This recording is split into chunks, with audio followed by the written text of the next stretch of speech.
সুন্নিয়তের তরে যান অশেষ অবদান, তিনি আশিকদের ইমাম আহমদ রাজা খান। আলহামদুলিল্লাহি রাব্বিল আলামিন ওয়াসসালাতু ওয়াসসালামু আলা সাইয়্যিদিল মুরসালিন, আম্মা বা'দ, ফাআউযু বিল্লাহি মিনাশ শাইতানির রাজীম। বিসমিল্লাহির রহমানির রহিম। আসসালাতু ওয়াসসালামু আলাইকা ইয়া রাসূলাল্লাহ ওয়া আলা আলিকা ওয়া আসহাবিকা ইয়া হাবিবাল্লাহ। আসসালাতু ওয়াসসালামু আলাইকা ইয়া নবিয়াল্লাহ ওয়া আলা আলিকা ওয়া আসহাবিকা ইয়া নূরাল্লাহ। মাদানী চ্যানেলের দর্শক শ্রোতা, আপনাদের সকলকে স্বাগতম আলা হযরত রাহমাতুল্লাহি তাআলা আলাইহি ও উম্মতের সংশোধন অনুষ্ঠানে। এই অনুষ্ঠানের মাধ্যমে আমরা জানতে পারছি 1400 শতাব্দীর মুজাদ্দিদ আলা হযরত রাহমাতুল্লাহি তাআলা আলাইহি উম্মতে মুহাম্মাদীর সংশোধনের জন্য কিরূপ অবদান রেখে গেছেন, এবং আলা হযরত রাহমাতুল্লাহি তাআলা আলাইহির লিখনী, আলা হযরত রাহমাতুল্লাহি তাআলা আলাইহির বয়ান এবং আলা হযরত রাহমাতুল্লাহি তাআলা আলাইহির ফতোয়া, এগুলো দ্বারা মানুষ কিভাবে উপকৃত হয়েছে এবং মানুষের কিভাবে ঈমান হেফাজত হয়েছে, আমল সংশোধিত হয়েছে, এই বিষয়গুলো আমরা এক একটি পর্বে এক একটি নির্দিষ্ট আলোচনার মাধ্যমে জানতে পারব। তো আজকেরও একটি নির্দিষ্ট আলোচনার বিষয় রয়েছে। আজকের আলোচনার বিষয় হলো আলা হযরত রাহমাতুল্লাহি তাআলা আলাইহি এবং খতমে নবুয়তের আকীদা। আলা হযরত রাহমাতুল্লাহি তাআলা আলাইহি এবং সর্বশেষ নবী হওয়ার আকীদা, এই ব্যাপারে আমরা আজকে শুনব যে আমাদের প্রিয় নবী সাল্লাল্লাহু আলাইহি ওয়াসাল্লাম সর্বশেষ নবী, এরপরে নতুন করে কোনো নবী আসা সম্ভব না। এই আকীদাকে আলা হযরত রাহমাতুল্লাহি তাআলা আলাইহি কীভাবে হেফাজত করেছেন এবং এই বিষয়ে আলা হযরত রাহমাতুল্লাহি তাআলা আলাইহির কেমন অবদান রয়েছেন এবং আলা হযরত রাহমাতুল্লাহি তাআলা আলাইহি এই বিষয়ে উম্মতকে কিভাবে সংশোধন করেছেন, এই দিকগুলো সম্পর্কে আমরা আজকে জানবো ইনশাআল্লাহ আযজা ওয়া জাল্লা। নবী করিম সাল্লাল্লাহু আলাইহি ওয়াসাল্লামের প্রতি দুরূদ ও সালাম পেশ করার অগণিত ফজিলত ও বরকত রয়েছে। আসুন নবী করিম সাল্লাল্লাহু আলাইহি ওয়াসাল্লামের প্রতি দুরূদ শরীফ পাঠ করার ফজিলত সংক্রান্ত একটি হাদিস আমরা শ্রবণ করে নিই। সৈয়দি আলা হযরত ইমাম আহলে সুন্নাত ইমাম আহমদ রাদা খান রহমতুল্লাহি তাআলা আলাইহি লিখেন, মুসলমানদের চতুর্থ খলিফা হযরতে আলীউল মুরতাদা শেরে খোদা রাদিয়াল্লাহু তাআলা আনহু এইভাবে দুরূদ শরীফ পাঠ করতেন, আল্লাহুম্মা জাআল শারাইফা সালাওয়াতিকা ওয়া নওয়ামি বারাকাতিকা ওয়া রাফিআ তাহিয়াতিকা আলা মুহাম্মাদিন আবদিকা ওয়া রাসূলিকাল খাতামি লিমা সাবাকা ওয়াল ফাতিহি লিমা আগলাকা। এটার অর্থ হলো এরূপ, হে আল্লাহ, নিজের উত্তম দুরূদ, বর্ধনকৃত বরকত এবং উৎকৃষ্ট নিরাপত্তা নাজিল করো তোমার প্রিয় হাবিব সাল্লাল্লাহু আলাইহি ওয়াসাল্লামের উপরে, যিনি তোমার বান্দা এবং রসুল এবং পূর্ববর্তী নবীদের সর্বশেষ এবং মুসিবতকে দূরীভূতকারী।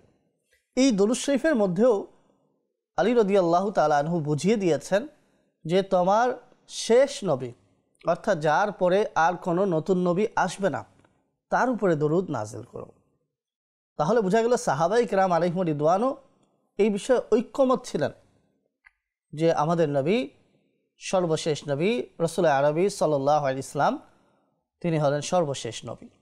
এটি কোরআনের আয়াত দ্বারা প্রমাণিত, হাদিস দ্বারা প্রমাণিত, এমনকি এটার উজ্জ্বল প্রমাণও রয়েছে আকাবিরে আইম্মার উক্তিসমূহের মাঝে। সুতরাং এটাকে অস্বীকার করার কোনো সুযোগ নেই। আলা হযরত রাহমাতুল্লাহি তাআলা আলাইহি এই বিষয়টি একেবারে ক্লিয়ার করে দিয়েছেন যাতে মানুষ কোনোভাবেই বিভ্রান্তির শিকার না হয়। আলা হযরত রাহমাতুল্লাহি তাআলা আলাইহি নিজের নাতের মধ্যে লিখেছেন হাদাইকে বখশিশে, ফতহে বাবে নবুয়ত পে বেহদ দুরুদ, খতমে দৌরে রিসালত পে লাখো সালাম। অর্থাৎ ওই সত্তা যার মাধ্যমে নবুয়তের দরজা খোলা হয়েছে, অর্থাৎ যাকে সর্বপ্রথম নবুয়তের তাজ পরিধান করানো হয়েছে, এটার প্রমাণ রয়েছে হাদিসের মধ্যে। রাসূলুল্লাহ সাল্লাল্লাহু আলাইহি ওয়াসাল্লাম বলেছেন, কুনতু নাবিয়্যা ওয়া আদামু বাইনা রূহি ওয়াল জাসাদ, অর্থাৎ আমি সেই সময়ও নবী ছিলাম যখন আদম আলাইহিস সালাম রূহ এবং শরীরের মাঝামাঝি অবস্থায় ছিলেন। এবং আলা হযরত রাহমাতুল্লাহি তাআলা আলাইহি বলছেন যে খতমে দৌরে রিসালাত পে লাখো সালাম, এটা দ্বারা উদ্দেশ্য হলো, এবং হে ওই সত্তা যার উপরে রিসালাতের সমাপ্তি ঘটেছে এবং আপনাকে সর্বশেষ নবী ও সর্বশেষ রসুল বানিয়ে প্রেরণ করা হয়েছে, আপনার প্রতি লক্ষ সালাম। আলা হযরত রাহমাতুল্লাহি তাআলা আলাইহি নিজের শেরের মধ্যে, নিজের এই পংক্তির মধ্যে আলা হযরত একটি আকীদাকে সুস্পষ্ট করলেন। আকীদাটি হলো কি, যে নবী করিম সাল্লাল্লাহু আলাইহি ওয়াসাল্লাম তিনি যার দ্বারা নবুয়তের দরজা খোলা হয়েছে এবং যার মাধ্যমে নবুয়তের দরজাকে বন্ধ করা হয়েছে। অর্থাৎ আল্লাহ সুবহানাহু ওয়া তাআলা সর্বপ্রথম আপনার আমার প্রিয় নবী সাল্লাল্লাহু আলাইহি ওয়াসাল্লামকে নবুয়তের তাজ পরিধান করিয়েছেন এবং পৃথিবীতে সর্বশেষে আপনার আমার নবীকে প্রেরণ করেছেন এবং সর্বশেষ নবী বানিয়ে প্রেরণ করেছেন। আমরা যদি লক্ষ্য করি হযরতে জিবরিল আমিন আলাইহিস সালাম এবং আকীদা খতমে নবুয়ত, সর্বশেষ নবী হওয়ার ব্যাপারটা, সেটাও সুস্পষ্ট হবে। আলা হযরত রাহমাতুল্লাহি তাআলা আলাইহি উদ্ধৃত করেন ফতোয়া রেজবিয়া খণ্ড 15 পৃষ্ঠা 663। তো আলা হযরত রাহমাতুল্লাহি তাআলা আলাইহি এই স্থানে আমাদের নবী সাল্লাল্লাহু আলাইহি ওয়াসাল্লামের সর্বশেষ হওয়ার ব্যাপারে দলিল উপস্থাপন করতে গিয়ে লেখেন, একবার ফেরেশতাদের সরদার হযরতে জিবরিল আমিন আলাইহিস সালাম রাসূলুল্লাহ সাল্লাল্লাহু আলাইহি ওয়াসাল্লামের দরবারে উপস্থিত হলেন এবং এভাবে সালাম করলেন, আসসালামু আলাইকা ইয়া যাহিরু, আসসালামু আলাইকা ইয়া বাতিনু, হে জাহির আপনার প্রতি সালাম, হে বাতিন আপনার প্রতি সালাম। তখন প্রিয় নবী মক্কি মাদানী মুস্তাফা সাল্লাল্লাহু আলাইহি ওয়াসাল্লাম বললেন, হে জিবরিল, এই গুণাবলী তো আল্লাহ তাআলার জন্য, এটা তো আল্লাহ তাআলারই শোভা পায়, এগুলো আমার জন্য কিভাবে? তখন জিবরিল আমিন আলাইহিস সালাম আরজ করলেন, আল্লাহ সুবহানাহু ওয়া তাআলা আপনাকে এই গুণাবলী দ্বারা ফজিলত দিয়েছেন, আপনাকে সকল নবী ও রসুলদের উপরে ফজিলত দিয়েছেন, শ্রেষ্ঠত্ব দিয়েছেন এবং নিজের নাম ও গুণ দ্বারা আপনার নাম এবং আপনার গুণ বের করেছেন। অর্থাৎ হে প্রিয় নবী সাল্লাল্লাহু আলাইহি ওয়াসাল্লাম, আল্লাহ সুবহানাহু ওয়া তাআলা আপনার নাম আখিরও রেখেছেন, কেননা আপনি সকল নবীদের মাঝে সর্বশেষ, সবার শেষে আপনি সাল্লাল্লাহু আলাইহি ওয়াসাল্লাম আগমন করেছেন, এই জন্য আপনাকে আখিরি বলা হয়েছে। অনুরূপভাবে আল্লাহ সুবহানাহু ওয়া তাআলা আপনাকে বাতিনও বলেছেন, কেননা আল্লাহ তাআলা নিজের নামের সাথে আপনার নাম আরশের খুঁটির মধ্যে লিখেছিলেন। তা কবে? হযরতে আদম আলাইহিস সালামের জন্মের 2000 বছর পূর্বে। অর্থাৎ আদম আলাইহিস সালামকে সৃষ্টি করা 2000 বছর পূর্বে আল্লাহ সুবহানাহু ওয়া তাআলা আরশের খুঁটির মধ্যে লিপিবদ্ধ করেছিলেন নিজের নামের পাশে নিজের প্রিয় হাবিব সাল্লাল্লাহু আলাইহি ওয়াসাল্লামের নাম। অতঃপর আমাকে আপনার প্রতি দরুদ শরীফ প্রেরণ করা আদেশ দেওয়া হয়েছে। আমি 1000 বছর দরুদ শরীফ এবং 1000 বছর সালাম প্রেরণ করেছি। এমনকি আল্লাহ তাআলা আপনাকে সুসংবাদ প্রদানকারী এবং ভীতি প্রদর্শনকারী হিসাবে আল্লাহ তাআলার হুকুমের দিকে আহ্বানকারী এবং আলোকিতকারী সূর্য বানিয়ে প্রেরণ করেছেন।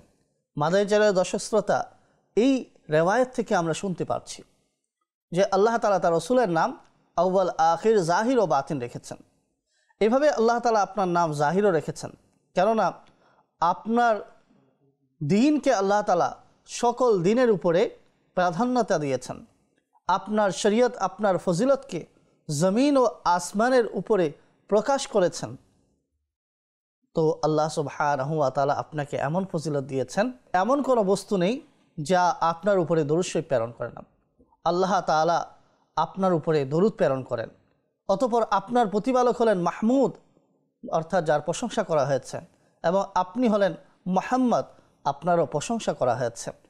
এখানে আমরা বুঝতে পারলাম যে জিবরিল আমিন তারও আকীদা ছিল যে নবী করিম সাল্লাল্লাহু আলাইহি ওয়াসাল্লাম সর্বশেষ নবী, এটাই তিনি প্রমাণ করলেন এবং আল্লাহ তাআলা তার রসুলের নাম যে আখির রেখেছেন সেটাও তিনি প্রমাণ করলেন এবং এটার ব্যাখ্যাও জিবরিল আমিন আলাইহিস সালাম উপস্থাপন করলেন। ফেরেশতাদের আকীদাও হলো এটাই যে সর্বশেষ নবী হলো আপনার আমার প্রিয় নবী রাসূল আরবী সাল্লাল্লাহু আলাইহি ওয়াসাল্লাম। আমরা সর্বশেষ নবীর উম্মত, এই বিষয়ে কোনো সন্দেহ নেই, এই বিষয়ে সন্দেহ প্রকাশ করার সুযোগও নেই, যেহেতু কোরআন ও হাদিসের মধ্যে সুস্পষ্ট বাণী রয়েছে। অর্থাৎ আমাদের নবী সর্বশেষ নবী, এটা আপনার আমার জন্য অনেক বড় দয়া যে আমরা এমন নবীর উম্মত হতে পেরেছি যেই নবী সর্বপ্রথম এবং সর্বশেষ, অর্থাৎ যার মাধ্যমে নবুয়তের দরজা খোলা হয়েছে এবং যার মাধ্যমে নবুয়ত ও রিসালাতের দরজার সমাপ্তি ঘটেছে। এভাবে যদি আমরা খুঁজতে থাকি তাহলে আমরা অনেক কিছু পেয়ে যাব যে আমাদের নবী সাল্লাল্লাহু আলাইহি ইসলাম অতুলনীয় এবং আমাদের নবী সাল্লাল্লাহু আলাইহি ইসলাম সর্বশেষ নবী। একটি চমৎকার ঘটনা, আলা হযরত রাহমাতুল্লাহি তাআলা আলাইহি এই সর্বশেষ নবীর আকীদার ক্ষেত্রে কেমন যুক্তিসঙ্গত এবং দলিল সাপেক্ষে উত্তর প্রদান করেছেন। একবার আলা হযরত রাহমাতুল্লাহি তাআলা আলাইহির দরবারে একজন প্রশ্ন করল, পৃথিবীতে কি দ্বিতীয় মুহাম্মদ আসা সম্ভব? তার প্রশ্নটি কেমন ছিল আর আলা হযরতের উত্তর কেমন ছিল একটু লক্ষ্য করুন। সে জিজ্ঞেস করেছে, পৃথিবীতে দ্বিতীয় মুহাম্মদ জন্মগ্রহণ করা কি সম্ভব? তো সে এইভাবে প্রশ্ন করল, কিন্তু নবী করিম সাল্লাল্লাহু আলাইহি ইসলাম এর পরে কোনো নবী পৃথিবীতে আসতে পারে কিংবা না, এই বিষয়টি সে প্রশ্ন করে নাই। কিন্তু আলা হযরত রাহমাতুল্লাহি তাআলা আলাইহি এমনভাবে উত্তর দিয়েছেন যাতে এই প্রশ্নের উত্তরও চলে আসে এবং কোনোভাবে কেউ আলা হযরতের উত্তর থেকে কোনো ধরনের মন্দ উদ্দেশ্য বের করতে না পারে।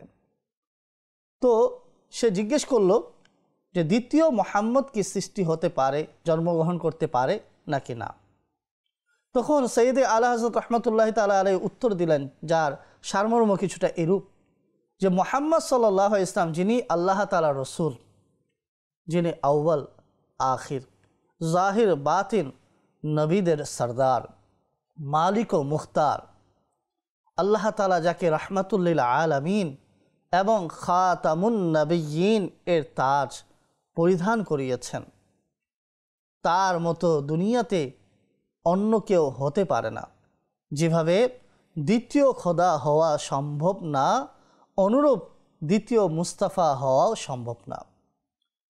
আলা হযরত রাহমাতুল্লাহি তাআলা আলাইহি এখানে এইভাবে শিক্ষা দিলেন যে আল্লাহ ওয়াহদাহু লা শারীকা লা, আল্লাহ এক ও অদ্বিতীয়, তার কোনো অংশীদার নেই। এই আকীদা যেভাবে আনা প্রত্যেক মুসলমানের উপরে আবশ্যক, অনুরূপভাবে এই আকীদা রাখা যে আল্লাহ তাআলার প্রিয় হাবিব রাসূল আরবী সাল্লাল্লাহু আলাইহি ইসলাম সর্বশেষ নবী, এই আকীদা রাখাও আবশ্যক। আলা হযরত এটাই সুস্পষ্ট করে দিলেন। এভাবে যদি আমরা একের পরে এক দেখতে থাকি, আলা হযরত রাহমাতুল্লাহি তাআলা আলাইহি খতমে নবুয়ত অর্থাৎ আমাদের নবীর সর্বশেষ নবী হওয়ার ব্যাপারে কি ব্যাখ্যা দিয়েছেন এবং কেমন সুন্দর ও সাবলীল ভাষায় উপস্থাপন করে বুঝিয়ে দিয়েছেন। আলা হযরত রাহমাতুল্লাহি তাআলা আলাইহি আমাদেরকে এটাও বলেছেন, যার সারমর্ম হলো এটা, যখন থেকে আহমদে মুজতাবা মুহাম্মদে মুস্তাফা সাল্লাল্লাহু তাআলা আলাইহি সাল্লাম দুনিয়াতে আগমন করেছেন, তখন থেকে নিয়ে কিয়ামত পর্যন্ত কোনো ব্যক্তি যে কোনো দিক থেকে যে কোনো যুগে 7টি আসমান এবং 7টি জমিনের মধ্যে এবং সমগ্র জগতের যে কোনো অংশে কোনো নতুন নবী আসতে পারে না। আল্লাহু আকবার, কত সুস্পষ্টভাবে লিখে দিলেন যে 7 জমিন 7 আসমান, যখন থেকে নবী করিম সাল্লাল্লাহু আলাইহি ওয়াসাল্লাম দুনিয়াতে আগমন করেছেন তখন থেকে নিয়ে কিয়ামত পর্যন্ত সমগ্র জগতের কোনো অংশে নতুন নবী আসা সম্ভব না। এটাই হলো আমাদের নবীর সর্বশেষ নবী হওয়ার ব্যাখ্যা। কেননা আমাদের নবী তো হলো রাহমাতুল লিল আলামিন, সমগ্র জগতের জন্য রহমত। আমাদের নবী হলো সমগ্র জগতের জন্য নবী। তো অন্য কোনো জগতে বা জগতের মধ্যে কোনো এক অংশে যদি নতুন নবী চলে আসে তাহলে আমাদের নবীর সর্বশেষ নবী হওয়াটা সুস্পষ্ট হবে না, এটা সঠিক হবে না। তাই আলা হযরত ক্লিয়ার করে দিলেন যে আমাদের নবীর শেষ নবী হওয়ার মানে হলো সমগ্র জগতের কোনো অংশে নতুন নবী হওয়া অসম্ভব। আলা হযরত রাহমাতুল্লাহি তাআলা আলাইহি লিখেন, ইসলামে যেভাবে লা ইলাহা ইল্লাল্লাহ, আল্লাহ ব্যতীত কোনো মাবুদ নেই, এই বিষয়ে আকীদা রাখা আবশ্যক, অনুভাবে মুহাম্মদ সাল্লাল্লাহু আলাইহি ওয়া আলিহি ওয়াসাল্লামের খাতামুন নবিয়্যিন, সর্বশেষ নবী হওয়ার আকীদা রাখাও আবশ্যক। যে ব্যক্তি নবী করিম সাল্লাল্লাহু আলাইহি ওয়াসাল্লামের সর্বশেষ নবী হওয়ার আকীদাকে অস্বীকার করবেন কিংবা এই ব্যাপারে বিন্দু পরিমাণ সন্দেহ করবেন, সে ইসলাম থেকে বের হয়ে যাবে এবং সে চিরস্থায়ী জাহান্নামে প্রবেশ করবে। এমনকি যে ব্যক্তি খতমে নবুয়ত অর্থাৎ নবী করিম সাল্লাল্লাহু আলাইহি ওয়াসাল্লামের শেষ নবী হওয়ার আকীদাকে অস্বীকার করবে, সে তো ইসলাম থেকে বের হয়ে যাবে। এবং তার এই ভুল আকীদাকে কেউ যদি ভুল না মনে করে এবং তাকে অমুসলিম না মনে করে, তাহলে সে নিজেও কি হয়ে যাবে? অমুসলিম হয়ে যাবেন। আল্লাহু আকবার। একটি বিষয় সুস্পষ্ট করা যে অনেকে হয়তোবা ওয়াসওয়াসা শিকার হতে পারে যে কিয়ামতের পূর্ব মুহূর্তে হযরত ঈসা আলাইহিস সালামের আগমন ঘটবে, তো তিনি তো একজন নবী। এমন তো না যে ঈসা আলাইহিস সালাম যখন আগমন করবেন তখন তার থেকে নবুয়ত কেড়ে নেওয়া হবে মাআযাল্লাহ, এমন তো না, তিনি তো নবী থাকবেন। তাহলে আমাদের নবী সর্বশেষ কিভাবে নবী হলো, এই প্রশ্ন আসতে পারে, এই ধরনের ওয়াসওয়াসা আসতে পারে। তবে এটা সুন্দর উত্তর আছে। হযরত ঈসা আলাইহিস সালাম তিনি চতুর্থ আসমানে আছেন, তিনি এখনও ইন্তেকাল করেননি। কিয়ামত যখন হবে, কিয়ামত সন্নিকটে যখন আসবে, তখন পুনরায় তিনি আগমন করবেন এবং নবী করিম রউফ রহিম সাল্লাল্লাহু আলাইহি ওয়াসাল্লামের শরীয়তের প্রচার প্রসার করবেন। এবং আপনি আলাইহিস সালাম দুনিয়াতে আগমন করার কারণে নবী করিম সাল্লাল্লাহু আলাইহি ওয়াসাল্লামের সর্বশেষ নবী হওয়ার আকীদার মধ্যে কোনো ধরনের পৃথকতা, কোনো ধরনের সমস্যা ঘটবে না। কেননা খাতামুন নবিয়্যিন এর অর্থ হলো মুহাম্মদ সাল্লাল্লাহু আলাইহি ওয়াসাল্লামের প্রকাশ হওয়ার পর থেকে, দুনিয়াতে আসার পর থেকে কারো নবুয়ত অর্জিত না হওয়া। আর হযরত ঈসা আলাইহিস সালাম নতুন নবী হয়ে আসবেন না, তিনি পূর্বেই নবী ছিলেন।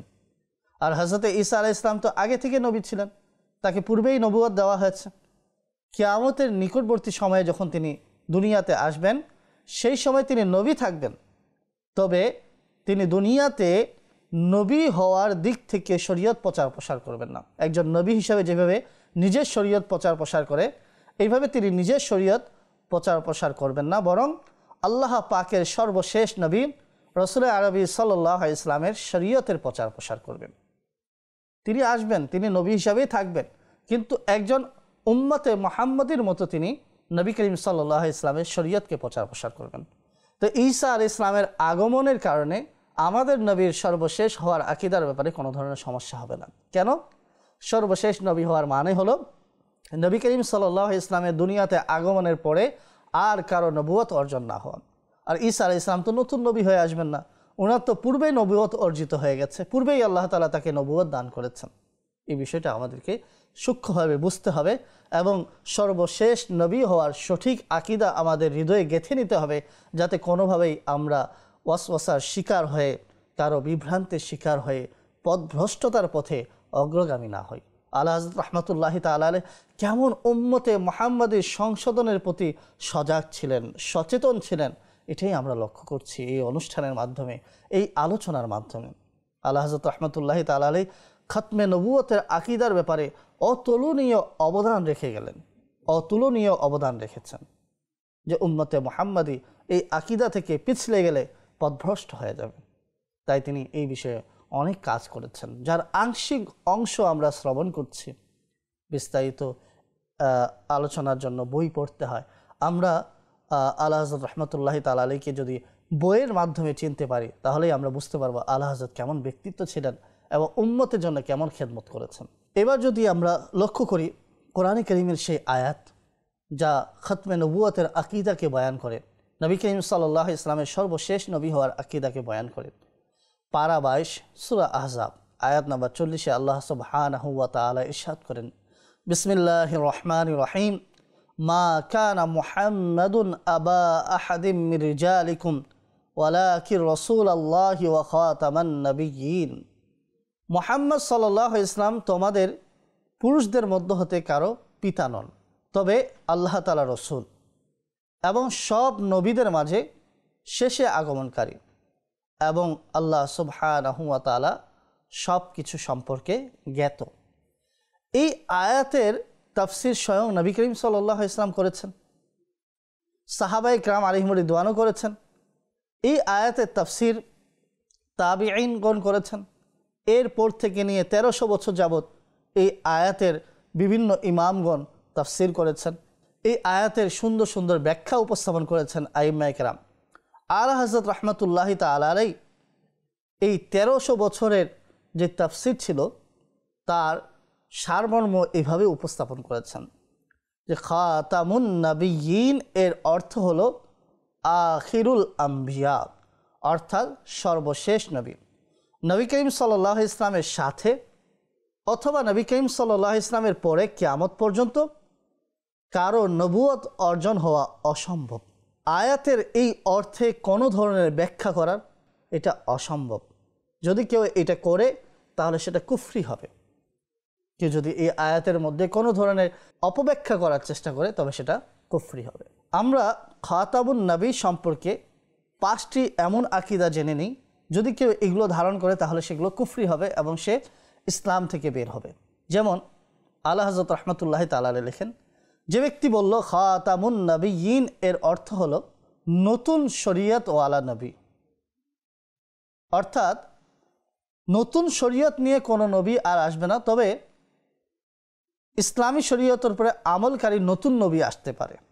যদি কেউ এমন আকীদা ব্যক্ত করে তবে সে ইসলাম থেকে বের হয়ে যাবে। দ্বিতীয় হলো, যে ব্যক্তি খাতামুন নাবিয়্যিন এর অর্থ হলো যে মূল নবী, অর্থাৎ নবী করিম সাল্লাল্লাহু আলাইহি ওয়াসাল্লামের পরে মূল নবী আসতে পারে না, অন্যভাবে যদি কোনো ব্যাখ্যা করে যে অন্য দিক থেকে নবী আসতে পারে তাহলে সেও ইসলাম থেকে বহির্ভূত। তৃতীয় হলো, যে ব্যক্তি খাতামুন নাবিয়্যিন এর অর্থ আফদালুন নাবিয়্যিন সর্বোত্তম নবী করবে সে ইসলাম থেকে বহির্ভূত। এখানে বোঝার বিষয় আছে, আমাদের নবী সাল্লাল্লাহু আলাইহি ওয়াসাল্লাম সর্বোত্তম নবী, এতে কোনো সন্দেহ নেই, এটা তো আমাদের আকীদা।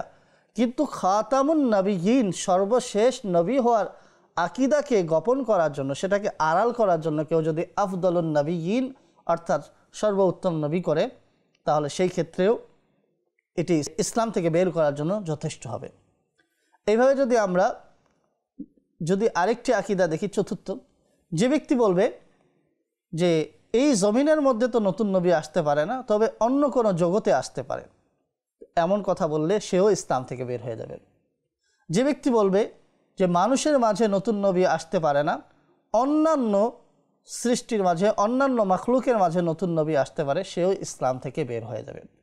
তার মানে বোঝা গেল আলা হযরত রাহমাতুল্লাহি তাআলা আলাইহি একেবারে সুস্পষ্ট করে দিলেন, নবী করিম রউফুর রহিম সাল্লাল্লাহু আলাইহি ওয়াসাল্লামের দুনিয়াতে আগমন করার পর থেকে নিয়ে কিয়ামত পর্যন্ত নবী করিম সাল্লাল্লাহু আলাইহি ওয়াসাল্লামের যুগে কিংবা নবী করিম সাল্লাল্লাহু আলাইহি ওয়াসাল্লামের পরে কিয়ামত পর্যন্ত সমগ্র জগতের কোনো অংশে নতুন নবীর আগমন হওয়াটা একেবারে অসম্ভব। এটাই আলা হযরত রাহমাতুল্লাহি তাআলা আলাইহি শুধু মুখ দিয়ে বলেছেন এমন না, আলা হযরত রাহমাতুল্লাহি তাআলা আলাইহি এমন এমন দলিল উপস্থাপন করেছেন যে যা খণ্ডন করার সক্ষমতা কারো নেই। কেননা আলা হযরত রাহমাতুল্লাহি তাআলা আলাইহি কোরআনের আলোকে, তাফসিরের আলোকে, হাদিসের আলোকে এবং গ্রহণযোগ্য কিতাবসমূহের আলোকে চমৎকার চমৎকার দলিল পেশ করেছেন, যা বিরোধীদেরকে চুপ করে দেওয়ার জন্য যথেষ্ট। এটি হবে যা বিরোধীদেরকে চুপ করিয়ে দেওয়ার জন্য যথেষ্ট। আমরা যা কিছু শ্রবণ করলাম, আল্লাহ সুবহানাহু ওয়া তাআলা আমাদেরকে সঠিক আকীদার উপরে অটল থাকার তৌফিক দান করুন। আমিন। সাল্লু আলাল হাবিব সাল্লাল্লাহু তাআলা আলা মুহাম্মদ সাল্লাল্লাহু আলাইহি ওয়াসাল্লাম। সুন্নিয়তের তরে যান অশেষ অবদান, তিনি আশিকদের ইমাম আহমদ রাজা খান।